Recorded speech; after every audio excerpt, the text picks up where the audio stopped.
नमस्कार, सत श्री अकाल, आदाब। मेरा नाम मनदीप पुनिया है और आप सुन रहे हैं पंजाबी रेडियो यूएस से। आज मैं हरियाणा में हूं और हरियाणा विधानसभा चुनाव को हम कवर कर रहे हैं। हरियाणा की खापलैंड कही जाने वाली जगह झज्जर, जो कि एक हिसाब से खेती किसानी के लिए भी जानी जाती है, और साथ में जो गुलिया चौबीसी है, जो बड़ी खाप है, उसके जो फैसले हों या फिर उनके जो एक्शन हों, उनके लिए भी जानी जाती है। किसान आंदोलन हो या उससे पहले जितनी भी चीज़ें रही हों, उसमें गुलिया खाप की एक अपनी सक्रियता रही है और राजनीतिक महत्वता भी रही है। गुलिया खाप से चौधरी धीरपाल सिंह होते थे, वो लगातार 5 बार एमएलए भी बने और कुछ समय के लिए मंत्री भी रहे। उसके अलावा जो यहाँ की सीट है, बादली सीट झज्जर ज़िले की, उसके बारे में बात होगी। इसके अलावा जो पूरी खापलैंड का पूरा परिदृश्य है, जिसमें जाट राजनीति हो गई, किसान राजनीति हो गई, इसके अलावा जो अहिरवाल की राजनीति है, या हरियाणा में किन मुद्दों पर नौजवान या लोग काम कर रहे हैं या फिर वोट करेंगे, इसको लेकर भी बातचीत होगी। तो शुरुआत करते हैं बातचीत को। हमारे साथ प्रदीप हैं। प्रदीप एक वोकल आवाज़ हैं गुलिया खाप की और लगातार अपने इलाके में सक्रिय रहते हैं। प्रदीप, सबसे पहले तो यही कि गुलिया खाप के बारे में आप थोड़ा बताएं कि गुलिया खाप में इस समय क्या डिसीजन लिया है, क्या उनके दिमाग में, क्या उनके मन में चल रहा है। सबसे पहले तो मैं आपके चैनल ने धन्यवाद दूंगा, जो आपने इतना कीमती समय निकाल कर जो हमारे बीच में पहुँचे।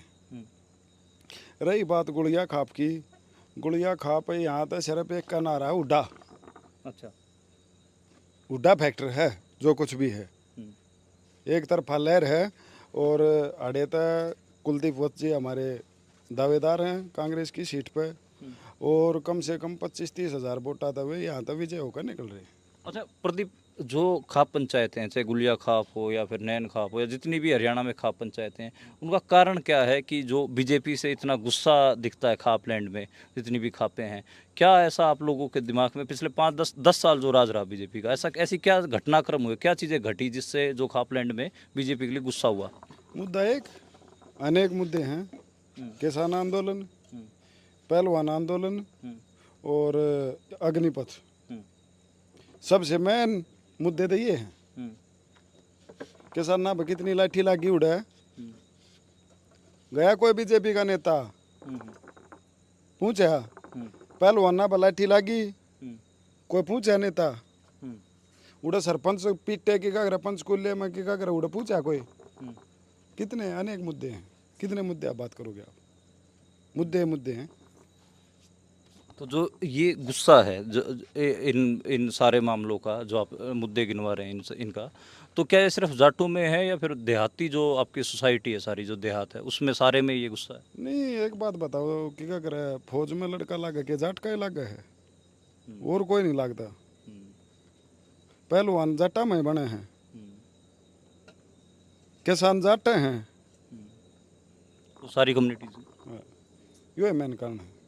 पर बीजेपी का तो एक मतलब खास एक पॉलिटिक्स का स्टाइल भी रहा। आप याद करिए 2014 से 2019 तक का कार्यकाल, उसमें जाट नॉन जाट की बड़ी बात है। आफ्टर जाट रिजर्वेशन 2016 का जो जाट आरक्षण आंदोलन है, उसके बाद हमें देखने को मिला कि जो नॉन जाट की पॉलिटिक्स है वो देखने को मिली, तो उसमें जाटों को टारगेट भी किया गया। तो इसलिए तो बीजेपी तो उसको, आप बेशक से ये जो बातें गिनवा रहे हैं कि भाई जवान सिर्फ एक कम्युनिटी से नहीं होते, किसान भी एक कम्युनिटी से नहीं, ये बात आपकी जायज़ है, लेकिन बीजेपी तो इसको स्पिन करती है कि सिर्फ जाट आंदोलित हैं, सिर्फ जाट ही आंदोलन कर रहे थे, कोई और था ही नहीं सड़कों।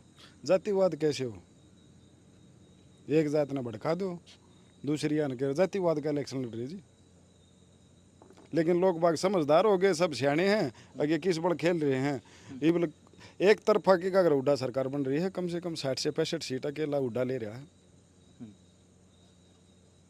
और 8 तारीख ने ढोल पाटेंगे, आप आइयो, अपना मिठाई भी खिलावांगे, और आपने क्या करे न्यू कहेंगे कि अगर जियो क्या हो गया, जो अब बात बता रहे हम, ये न्यू की नहीं होनी।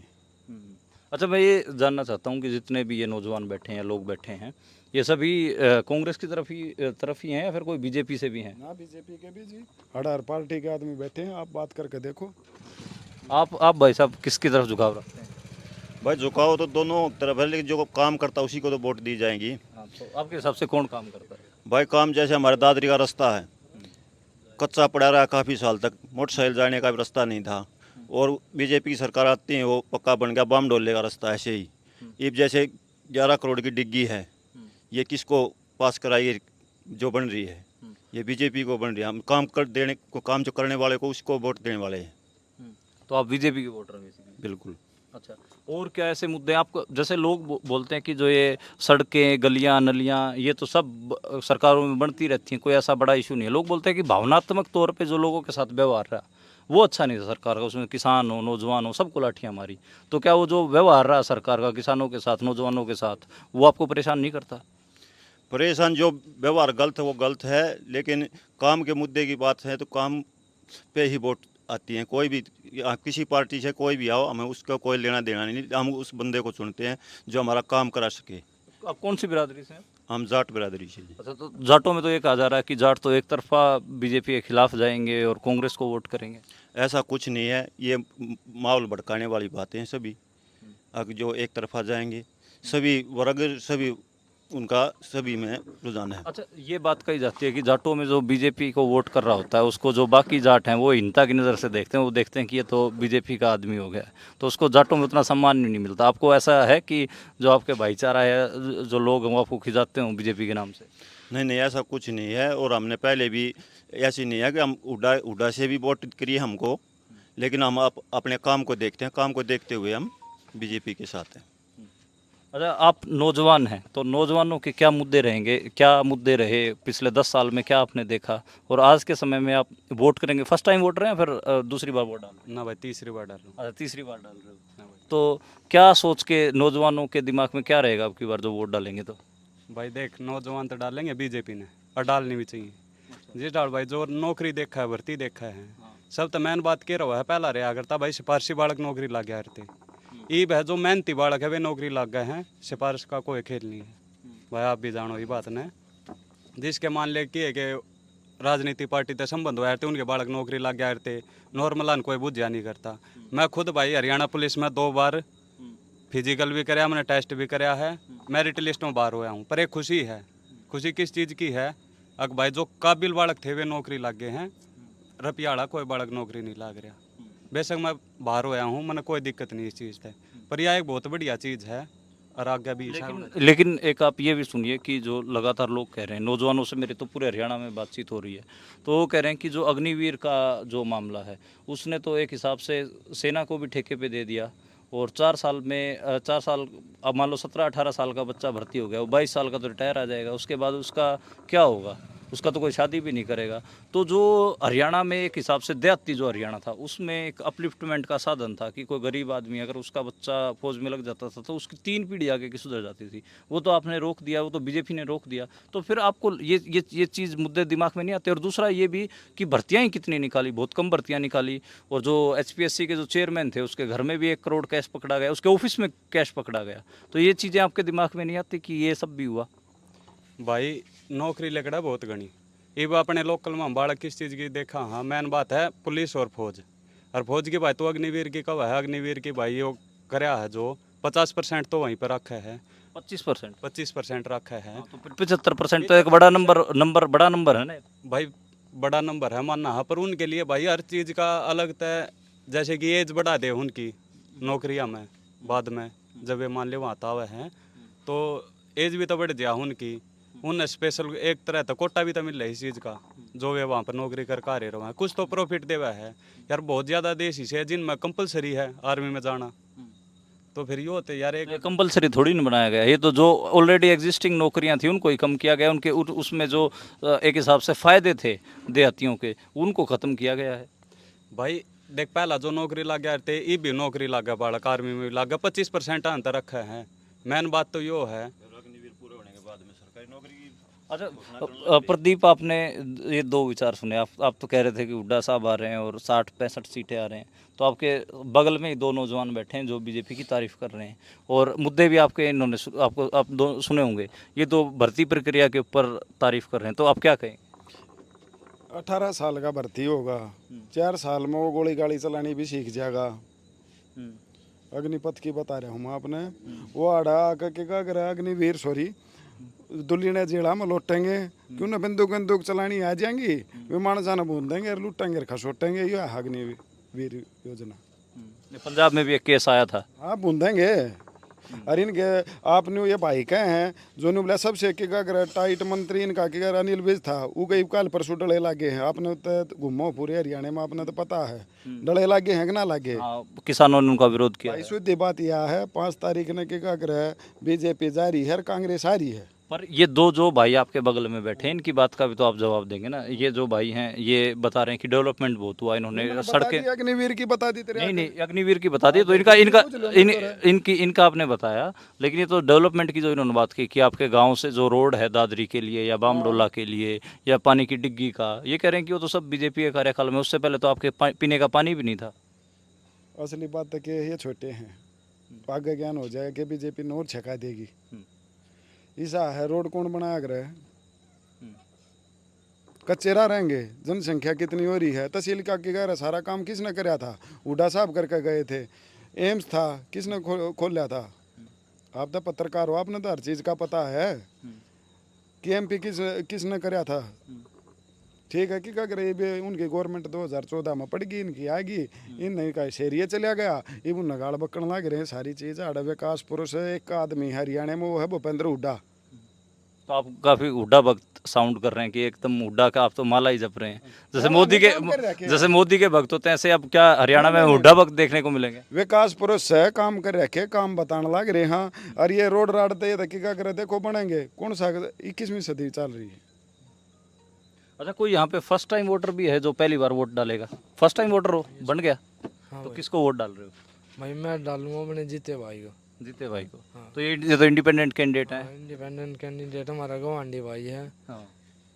तो अच्छा, आप बीजेपी को वोट क्यों नहीं डाल रहे? फर्स्ट टाइम वोटर तो जो मोदी हैं वो तो ऐसे क्लेम करते हैं कि जो फर्स्ट टाइम वोटर हो तो हमारा ही वोटर है, वो तो हमें नौजवान जो पहली बार वोट बनाता तो हमें ही वोट करता है। ना भाई ऐसा कोई बात नहीं है, हमारी वोट बनी है। हमने देखा कोई काम नहीं देना, कोई हमारे घर में खाना ना देख जाता, हमारा बाबू खाना दे है। तो क्या आपकी कितनी उम्र है? मेरी उम्र है 20 साल। 20 साल। अच्छा, क्या आपको ऐसी चीज़ें लगी कि जो बीजेपी को आप जब आप जवान हो रहे हो, जो आप स्कूल से बाहर आ रहे हो, कॉलेज के लिए जा रहे हो, पहली बार वोट बन रहा है, तो इन 3-4 सालों में आपको क्या ऐसी चीज़ें दिखी कि आपको समझ में आया कि बीजेपी हमारे लिए ठीक नहीं? बीजेपी किसी तरह ठीक नहीं है भाई। हम कॉलेज जावा हमारे जो बस की सुविधा वह भी टाइम पे ना होती, सारी प्राइवेट बस चलने लग रही, नहीं कोई सरकारी बस चल रही है, या ऊपर बस स्टॉप भी नहीं बन रहा, तो रोडवेज बस रुकती भी नहीं है। तो अच्छा, तो आपको लग रहा है कि जो रोडवेज का प्राइवेटाइजेशन है और साथ में जो आप लोगों के लिए बस की सुविधाएं हैं वो नहीं? हाँ कुछ भी नहीं है।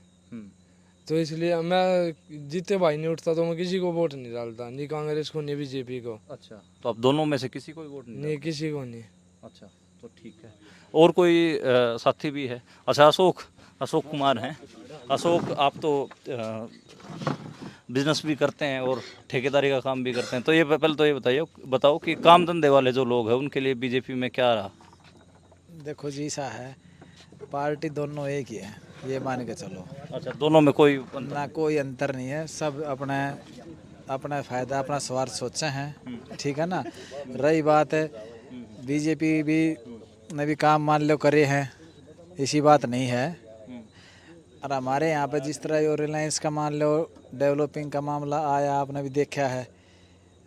एक आदमी के यहाँ होने के कारण ज़मीन के इतने भाव भी नहीं बढ़े। ज़मीन किसान की 22 लाख रुपए में गई और ये 90-90 हज़ार रुपये गज में बेच रहे हैं। तो आप ये देखो ना, अब फ़ायदा किसको हो रहा है। अच्छा, ये जो एक पूरे अलग अलग नैरेटिव हैं कि जिसमें जो प्रदीप हैं वो कह रहे हैं कि लगातार भाई हुड्डा साहब वो कई बार उन्होंने जाप किया, क्या इसमें कोई सच्चाई है? क्या हुड्डा साहब की ऐसी वेव चल रही है? नहीं ठीक है, रोहतक सोनीपत झज्जर में भाई इनका गृह क्षेत्र है, तो इसलिए लोग बाग मान रहे हैं भाई ना भी रखे होंगे। पर धनखड़ के प्लान में भी यहाँ काम बहुत अच्छे हुए। अच्छा, हाँ, बादली तहसील है, 10 साल मुख्यमंत्री भूपेंद्र सिंह हुड्डा रहा, बादली तहसील नहीं आई।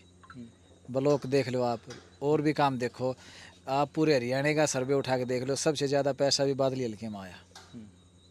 तो अच्छा, लोग ये भी बोलते हैं कि चलो विकास का तो मुद्दे अलग हो गए, ये सब चीज़ें बनती हैं, गलियां नालियां सड़कें, हर एक कोई बनवा लेता है, हर कोई बनवा लेता है।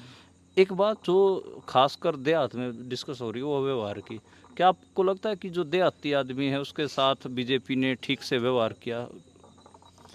नहीं ठीक है, इसमें एक लोग बाग ये मानना है भाई बीजेपी वाले लोकल में या जनता के बीच में नाले ना पहुंच पाते। आप यह बात मानो। दीपेंद्र में चलो यो फर्क है कि भाई आम आदमी भी जाकर उसके पास में पहुंच गया है, इसलिए थोड़ा है भाई लोगों में उसके प्रति थोड़ी और वो है। व्यवहार का मैं ये भी कह रहा हूँ कि व्यवहार का मतलब ये है कि कई बार आदमी आस करता है कि उसकी आराम से बात ही सुनी जाए, उसको लाठियाँ तो ना मारी जाए। लाठियाँ मारने की जो बात है, जो एक पूरा नैरेटिव, सरपंच भी पीटे, किसान भी पीटे, नौजवान भी पीटे, जो भी उनके पास गए उन्हीं को लठ मारी। नहीं, ये जो घटना हुई वो निंदनीय थी भाई। सरपंचों पे थी, आंगनबाड़ी पे थी, मान लो और भी थे, मान लो किसाना पे भी लाठीचार्ज जो है उसकी तो घोर निंदा करते हैं हम इस चीज़ की। तो प्रदीप के पास दोबारा वापस चलते हैं। और प्रदीप, मेरे को आप ये बात बताइए कि जितनी हमने बातचीत सुनी वो सारी आप किसान पे, नौजवान पे, या फिर एक हिसाब से महिला पहलवानों पे, इनके ऊपर सीमित कर दे रहे हो। क्या और मुद्दे नहीं हैं हरियाणा के जिनके ऊपर कोई बात हो रही है देहात में, या सिर्फ 3 मुद्दे ही, इन्हीं भावनात्मक मुद्दों पे ही काम चल रहा है? नहीं नहीं नहीं, मुद्दे तो मैंने आप तो बताए थे अनेक हैं। माइनिंग ने ठा लो, अच्छा, माइनिंग में ऐसा क्या रहा? एक ट्रैक्टर ट्रॉली वाला है, जेसीबी ले रहा है, अगर जब वो बिना पर्ची के प्रशासन का फंस जाए तो 4.5 लाख रुपये का जुर्माना है, कौन भर देगा? किसकी हिम्मत से? बीजेपी के खिलाफ माइनिंग ने लेकर, आरटीओ ने लेकर लोगों में ज्वाला फूट रही है बीजेपी के खिलाफ। 4.5 लाख रुपये का चलान कौन भर देगा? भर देगा कोई? वो बात तो सही कह रहे हैं। ट्रैक्टर भी कौन है 4.5 लाख रुपये के? अरे इनके ना थाने में बंद कर दे हैं। तो इलीगल माइनिंग को रोकने के लिए कोई तो जुर्माना लगाएंगे। नहीं नहीं, एक बात बताओ, आप अपना खुद अपने जमीन माथ उठा कर आप अपना ही भर्त कर रहे हो, क्या लगाओगे? बताओ। गरीब आदमी है जो दिहाड़ी बजाता है, वो मकान बना रहा है, मकान बना रहा है, वो कड़े तो ले होगा कहाँ से माइनिंग के? ये फोटो खींचेंगे, फलाना साइन करेगा, मुकड़ा करेगा, यो क्या मामला है? अच्छा, बीजेपी तो कह रही है कि देखो उन्होंने तो ये सब काम ना भ्रष्टाचार मिटाने के लिए किए हैं, चाहे ऑनलाइन पोर्टल वाला मामला हो, या फिर वो तो ये कहते हैं कि देखो पहले पटवारी के पास बहुत ज़्यादा पावर थी, आपके बिना रिश्वत के काम करता नहीं था, हमने तो जमाबंदी से सब कुछ ऑनलाइन कर दिया है, अब आराम से अपना काम करवाओ बिना किसी रिश्वत के। आपको लगता है ये सच्चाई बात? ऐसा है पत्रकार बंधु भाई, आपने बहुत बढ़िया था सवाल पूछा है। ऑनलाइन का तो सिस्टम यो है, 2-2 दिन तो नेट ना चलता, ईब सिस्टम डाउन हो गया, ईब न्यू ना हो गया, ईब न्यू हो गया। ठीक है, इतनी प्रक्रिया दे रखी है इस ऑनलाइन में। आज ने बोला टावर ना रहे, टावर कौन ले होगा? हमारे मशीन आयुआ खड़े हो गए, ट्रैक्टर खड़े हो गए, ट्रॉली खड़ी होगी। ऑनलाइन के चक्कर में हमारे मजदूर जो हमारे पास रहे, हमारे बालक बच्चे क्या खाएंगे जब हमारे साधन नहीं चलेंगे? तो बताओ आप, ऑनलाइन तो कोई फायदा नहीं सिवाय नुकसान के। तो इसके खिलाफ मुद्दा बन रहा है? हाँ, मुद्दे हैं, और यो भी मुद्दा कौन है मान रहे आप पत्रकार भाई? अच्छा, जो कांग्रेस है, कांग्रेस किन मुद्दों को लेकर चुनाव लड़ रही है? क्या प्रोमिस किए जा रहे हैं कांग्रेस की तरफ से? भाई कांग्रेस की तरफ तो एक तो सब तो बढ़िया, देखो एक बुढ़ापे का सारा 6,000 रुपये अच्छा, पेंशन। पेंशन, कितनी एक बड़े आदमी की इज्जत भी होगी। पैसे बिना तो गुजारा है कौन है? पैसे बिना तो बादल टाइम ना जाया जा। सबसे बढ़िया मैं इस बात तो घना खुश हूँ जो कह रहे हो पेंशन 6,000 वाला है, क्यों? महंगाई का टेम आ गया, महंगाई का टेम आ गया तो पैसा चाहिए। क्या महंगाई कोई मुद्दा नहीं है इस चुनाव में? महंगाई बीजेपी वाले लूट के खा लिए। 500 रुपये में, 400 रुपये में जो सिलेंडर दिया करते ना, ये इसने कांग्रेस राज में हमने जो 400, 450, 500 रुपया सिलेंडर, वो हमने 950, 900 रुपये में भी ना थे रहा। महंगाई कौन है? महंगाई है। वो तो कह रहे हैं कि अब रही बात भ्रष्टाचार की, भ्रष्टाचार इस तो ऑनलाइन तक घटिया कोई ना घना बद्या है। अच्छा, हाँ, सिस्टम ना चलता भाई, परसों आइए गोज गरम करे पाछो सिस्टम चल गया है। आप बताओ, आप किसी काम तक भाड़ा फूक कर जा रहे हो, और तो आपका वो काम की अगर आपने अगले दिन और किधर जाना है, आपने वो काम उड़ा करवाना पड़ेगा, तो आप क्या करोगे? जेब गर्म करेंगे। हाँ, जेब गर्म करनी पड़ेगी, काम हो जाएगा। यूँ मामला है जी। अच्छा, जो सैनी साहब हैं वो तो कह रहे हैं कि हमने 500 रुपये का सिलेंडर अनाउंस कर दिया, 500 रुपये का सिलेंडर दे रहे हैं। घर छाट के जात पात बढ़ाना ही, एक न तो मिलने लग रहा 900 रुपया सिलेंडर, एक न 500 का मिलने लग रहा है। यो भेदभाव कौन है? भेदभाव है कि नहीं है? देश न्यू कहने बोले एक देश और एक चुनाव, उस बड़ बतलाव है। अरे एक आदमी ने तो सिलेंडर मिलने लग रहा 500 रुपये का, एक ने मिलने लग रहा 900 से 950 रुपये का। यो कौन सा कानून है? यो ठीक है?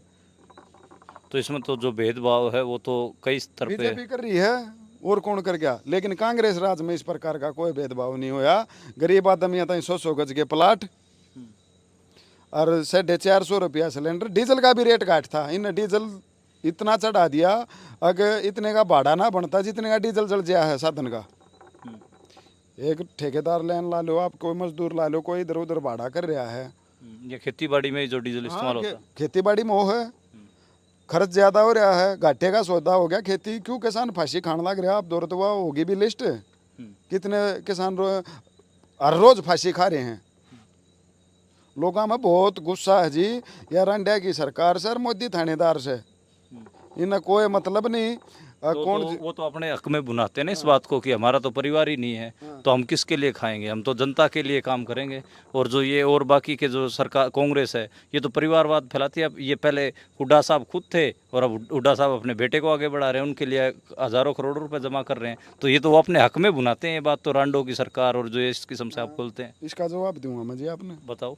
इसका जवाब यो है, घर गृहस्थी वाला आदमी होगा वो अपने बच्चा नहीं पहचानेगा, अपनी भाण बेटी ने भी देखेगा कि यार भाण बेटी के सीधा कोथली हुआ। बहुत लागू है गृहस्थी आदमी के। वेद पुराणा में भी कहा है गृहस्थ आश्रम सबसे बड़ा आश्रम बता दिया। महर्षि वाल्मीकि की अगर आपने कथा लेकिन पढ़ी वो तो वो ये तो ये कहते हैं ना खट्टर साहब तो कि ये तो सिर्फ अपना परिवार देख रहे हैं, बाकी पूरे हरियाणा के परिवार को थोड़े। खट्टर दो कड़ा परिवार से वो दीपेंद्र हुड्डा और भूपेंद्र हुड्डा कह रहे हैं। दीपेंद्र हुड्डा का जो नाम आपने लिया, हरियाणा में आज ताईं जितने भी सीएम बने हैं शुरू से लेकर आखिरी ताईं सबके बालक गुंडे लोचे। एक दीपेंद्र हुड्डा एक ऐसा बालक से जाकर कि यार जो शराफत का पुतला है। यह बात पत्रकार साहब आप अपने मुंह तो बताओ। हरियाणा में तो भारत कहावत में भी है कि जो शुद्धि छिपकली है वो ज्यादा मच्छर खाती है। ना भाई, शुद्धि छिपकली की भैया आपने जो आपके जो इलाका है बादली से, यहाँ पे जो आपके लोग इकट्ठा होके भी गए, गुलिया खाफ भी गई कि आप टिकट किसी को भी दे दीजिए, इस जो करंट जो सिटिंग एमएलए हैं उसको नहीं देना, कुलदीप वत्स को। और वो बात नहीं मानी गई और उसमें कहा कि हम 10 साल और बाट देख लेंगे। बहुत बढ़िया सवाल करे आपने। सीटिंग एमएलए की कदे टिकट कट्टी है? खूब कटी है, मंत्रियों की कटी है। नहीं, इसने तो काम कर रखे अच्छे। अच्छा, अच्छे काम करनी है कि सीटिंग एमएलए की टिकट कौन काट दे, बताओ आप। अच्छा, अच्छे काम आप 5 गिनवा काटने का तो कोई कुलदीप वत्स के 5 काम गिनवा दीजिए आप। हैं? कुलदीप वत्स के 5 काम गिनवा कुलदीप वत्स का पहला काम तो इतना जो गवर्नमेंट ते बिना हो, बताइए। जो ढासा बॉर्डर ते झरना रोड जा टक्कर मार इतने खड्डे पर इन करियो एक थोड़ा माइक नहीं, इतने खड्डे किसी का क्या टूट जाए कि क्या मैं टूट जाए। विधानसभा का काट लियो, दाढ़िया है, रोया है, लेकिन सुननिया ना था। आखिरी में बात इतनी आ गई थी कि भाई अड़े तक टाक कर लो और इस रोड ने किए बड़े, क्योंकि एक्सीडेंट थोड़े ना हुए। जिसके घर तक कोई बालक जा ना उसने जान पाता है कि क्या कर क्या हो गया। 5 काम गिनवाइए, आप इमोशनल मत करिए मुद्दे को। एक काम कर रहा मैं आपने बता रहा हूँ, क्योंकि सबसे बड़ा काम तो यो था। आगे मौत होगी आगे। अच्छा, गलियां बनवाई हैं, इसका जो कोटा आया कुछ लोगों ने पता नहीं कि अगर कौन सी गाड़ के घर हमारे गांव में विधायक कोटे थे। मेरा निमाना गांव है, जो चौपाड़ से लेकर जो कि अगर संधि भर के घर ताई लेकर है मेन गाड़ है गांव की, वह इसके कोटे से बन रही है। हर एक गाँव में गली बनवाई है। चलिए, अब हम अगर आपकी कॉन्स्टिट्यूंसी से बाहर निकल कर देखें, एक पूरे हरियाणा की ऑल ओवर पिक्चर देखें, तो उसमें भी एक बीजेपी एक बात कह रही है कि ये सिर्फ जो सेंट्रल हरियाणा है, मध्य हरियाणा है, बाथरूड से लेकर आप डबवाली तक चले जाइए, जो बीच की सड़क है पंजाब को जाने वाली, इसको छोड़ दे तो बाकी जो जयपुर के लिए सड़क जाती है NH8, उस पर तो जो आइरवाल रीजन पड़ता है, वो फरीदाबाद हो, गुड़गांव हो, रेवाड़ी हो, महेंद्रगढ़ हो, वो कह रहे हैं कि हमारा सारा सिस्टम हमारा। GT रोड बेल्ट पे वो कह रहे हैं कि सारा सिस्टम हमारा, शहरों में हमारा सिस्टम है। ये 20-25 जो देहाती सीटें हैं इनसे हमारा कुछ नहीं बिगड़ेगा। ऐसा है, 5 तारीख का दिन होगा, आज का हमारा चुनाव चिन्ह होगा और 8 तारीख न ढोल पाटे बोले जाओ। इनका गब्बर तो इनका मैंने पहले भी आप तो इससे मैं बताया है, गब्बर इनका शब्द नहीं बोला भाई, शब्द बढ़िया लीडर से हमारा, शब्द पुराना नेता है अनिल विज, उसका काल परसों डले लाग गए थे। क्यों लाग गए थे यार, इनकी सीट आ जाएंगी? आप किसा सवाल कर रहे हो? यो कोई सवाल नहीं जी। क्यों? वो तो कह रहे हैं कि राव इंद्रजीत के दम पे वो 17 सीटें अहिरवाल की जीतेंगे। वो कह रहे हैं कि जीटी रोड बेल्ट से कम 10 सीटें निकालेंगे और 15 शहरों की सीटें निकालेंगे। वो अपना एक कैलकुलेशन है जो 40 सीटों का वो बनाए बैठे हैं और उसके बाद वो कह रहे हैं कि हमारे जो 7, 8, 10 निर्दलीय जीतेंगे उनको भी हम अपने पाले में खींचेंगे। इवन जो जेपी दलाल का आप बयान सुनिए, लोहारू से, जो वित्त मंत्री भी हैं और पहले कृषि मंत्री थे, उन्होंने कहा कि कोई नहीं, मोदी साहब और अमित शाह के पास तो पूरा जादू है, अगर ये कांग्रेस सरकार भी बना लेगी तो 6 महीने में तोड़ लेंगे। ऐसा है, ये तो तानाशाही करते चाहो तो होता कौन है? लोकतंत्र है, लोकतंत्र में जनतंत्र जो फैसला लेगा ना वो इधर मंजूर होगा। इस तरह का जनतंत्र जो फैसला ले देगा, ये भी इलेक्शन लड़ रहे हैं, शुरू में न्यू कह देंगे हमारे रहे यहाँ, ये तो 90 की 90 भी कह दो, 8 तारीख ना हमारा आप चाय पीवाएंगे इकट्ठी, और कि अगर आप ना मैं बताऊंगा जो ढोल पटेंगे, जो बीजेपी कट पाओगे पाओ भी कोने खू जाएंगे। चलो, क्यों काम ना कर रहे हैं? अच्छा, इससे पहले भी आपने बहुत सारे इलेक्शन देखे हैं, कोई यादगारी बताइए कि जो आपको बहुत इंटरेस्टिंग इलेक्शन लगा हो। ये इलेक्शन तो अलग किस्म का है, इससे पहले कोई चुनाव जो 2009 या फिर 2004, 5 या 14 या 19 का कोई चुनाव आपको बहुत मज़ेदार लगा हो, कोई किस्सा आपको एकदम याद आ रहा हो हरियाणा की राजनीति का जिसने आपको प्रभावित किया हो? ईसा जी, विकास पुरुष कहूँगा मैं, चौधरी भूपेंद्र सिंह हुड्डा अड़े तो MP भी रहे हैं, देवीलाल की टक्कर में उठे हैं, रोहतक तक का रह रही, देवीलाल को हराया भी है। इस तरह बड़ा विकास पुरुष तो हरियाणा की राजनीति में चौधरी बंसीलाल को कहा जाता है। क्या आपको नहीं लगता कि आप उनके साथ ज्यादती करें, उनकी मौत भी हो गई, उनका टाइटल भी छीन रहे हैं आप? भाई कुणबा खराब हो गया, वे तो भाण भाई हम ही हो रहे हैं। बंसीलाल का आपने जो जिक्र कराया वे हमारे आदरणीय हैं, वे स्वर्ग में, हम नरक में हैं। उनके साथ नेता देखो, उनके लिए तो मेरे पास कोई शब्द नहीं है, शब्द खत्म हो जाएंगे। तो उनकी मैं देखो बहुत इज्जत करता हूँ और अपना कार्यकाल उन्होंने बहुत बढ़िया निभाया है। अच्छा, और हरियाणा का सतम थे वे। एक ये बात भी आती है, उनके जाने के बाद तो हरियाणा ने एक बहुत गंभीर चोट पहुँच गई। एक बात ये भी आती है कि बहुत बार मैं देखता हूँ कि पंजाब में जब जाता हूँ तो पंजाब के लोग कहते हैं कि आप लोगों ने अपना ना कल्चर बड़ा ख़राब कर लिया है। मैं पूछता हूँ कैसे? बोले कि हमने हमारी जो पंजाबी भाषा है उसको भी ज़िंदा रखा है, पंजाबी जो गायकी है वो भी है, पंजाबी फिल्में भी हैं। वो कहते हैं कि हरियाणा वालों ने अपनी बोली भी छोड़ दी है, जो रागनियाँ थी वो भी ख़त्म हो गई हैं, और जो एक कल्चर था हरियाणा का वो सिकुड़ता जा रहा, सिमटता जा रहा, वो NCR के रंग में या फिर जो बम्बईया हिंदी है उसके रंग में रंगता जा रहा है। ईसा जी, सबसे पहले बात तो आपको लगता है कि जो हरियाणा की कल्चर है जो थोड़ा पीछे गया है, हिंदीकरण बढ़ा है, और फिल्मी गाने या फिर जो महिला डांसर्स और जो रागनी का कल्चर था या फिर जो पूरा एक फोक सिस्टम था आपका, वो ख़त्म हुआ है? ईसा जी, समय के अनुसार बदलाव भी हो है। और रही बात या बम्बई वाले दोरे मारे गाने जाया करते, बूढ़ा बुढ़िया गीत गाया करते ना, बम्बई वाले आड़े तो ठाके ले जा रहे हमारे गीता ने। और रही बात या समय के अनुसार बदलाव है, रागनी आज भी सुननिया है, लेकिन इस चीज़ में मैं आपका थोड़ा साथ दूंगा। इस चीज़ में अगर कल्चर खराब होया है, जो रागनी घटती जा रही है और डांस बढ़ते जा रहे हैं, फिर उड़े आके बात अटका ही ऑनलाइन करके आजकल ये फेसबुक चाल गिर फलाना चाल गया, बालक देखें से सारे दिन बैठे खत्म कर दिन। फेसबुक यूट्यूब होया भाई, की का करे न, की का करे TV होया इन, आज की का करे समाज खराब करके दर रखा है। फोन के कारण सारा मामला गड़बड़ हो गया। अच्छा, बस अब इसको वाइंड अप कर रहे हैं, तो मोटा मोटा हमें थोड़ा खाप के बारे में एक बार बताएं कि जो सारी खापें हैं हरियाणा की, उनका किस किस्म का रुझान रहेगा?